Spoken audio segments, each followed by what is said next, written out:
لە یاریەکانی هەفتەی 26 خولی نایبی کوردستان هەندرێنی دووەمی ڕیزبەندی میوانداری ئاڕەڵاتی هاوشاری کرد.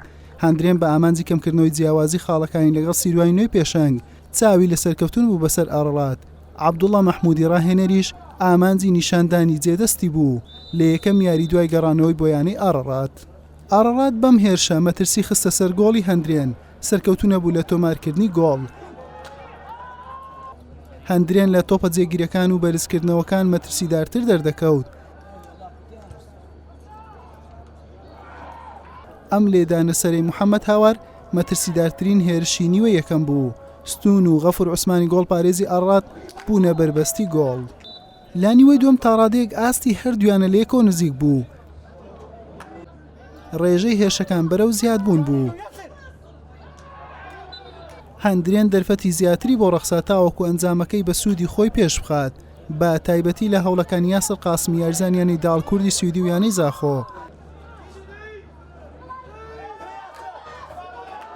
یاریەکە تا کۆتایی وەک خۆی مایەوە و هیچ کام لە هەردوویانە نەیانتوانی گۆڕانکاری بەسەر ئەنجامەکە بهێن و چۆن دەستی پێکرد هەروەش کۆتایی هات. بەخوا دەتوانم بڵێم یاریەکان تا ڕادێک ناو یاریگای خۆمانە دەست دێن، نازانم بەوەی ئەوەیە کە تیپەکەمان زۆرمان دێ یان لەوانەیە بەدیلی ناجەحمان نەبی ئێمە ژۆکەوم تیپەکان دێت، بەڵام هەوڵ دێنانێ چەند یاریای ماوە بەڕاست دەبی قەرەبووی ئەو شکستانە بکەینەوە بۆ ئێمە لە سیروانی دا نەبڕین. بەڕاستیەوە ئەوە دوو یاریە لە سێک هەلمان بۆ دەگونجێ، بەڵام هەلەکان ناقۆزینەوە دوو یاریە سیروانی تعادلەکەی مەش تعادل دەکەین.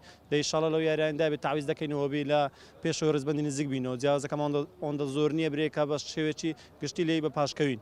لە ئەنجامەکە رازیمە لەبەرەوەی ئەو فەریقە بەڕاستی ڕێز و احتراماتمە لە بۆ برادرانەی پێشە منیش لە کادری بوونە نەتایجیشیانە بۆ چکاگەنوەرچە مدەڕیبی گۆلچیان فاخیر نەتایجی باشیانە بۆ بەس بۆ ئاخیرەی لەبەر هەندێک دیارە فەریقەکە لە پاشیدا بوو خۆیانی سقالەیاندا ئێستا من ئەو تیپەم وەرگرتێ دوای دوا بڕینی دوسێ ساڵمدام نابوون نەگەڕێمەوە تەسێحشمدا بگەڕامەوە بەس ئەوە تقریبا ریاضە و سیاست وەچکێت یەکە گەڕامەوە لەسەر داخوازی ئەو برادرانە حەزم لێنە بە ئەو فەریقات کە یەک وەکو خۆشەویستە و فەریقە لای من ئارارات ساڵانێک لەوێشم کردێ وەکو یانەی هەولێر و هەموو یانەکانی کوردستان.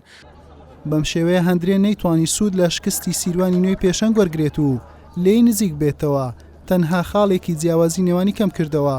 هەندرێن با 42 خاڵ و جیاوازی 5 خاڵ لە دوای سیروانی نوێی پێشەنگە و 4 هەفتە لە یاریەکانی خولەکە ماوە. ئاڕەڕاتیش بە 30 خاڵ لە خانەی دێم دەبیندرێت. حوسێن محەممەد کەناڵی ئاسمانی پێام هەولێر.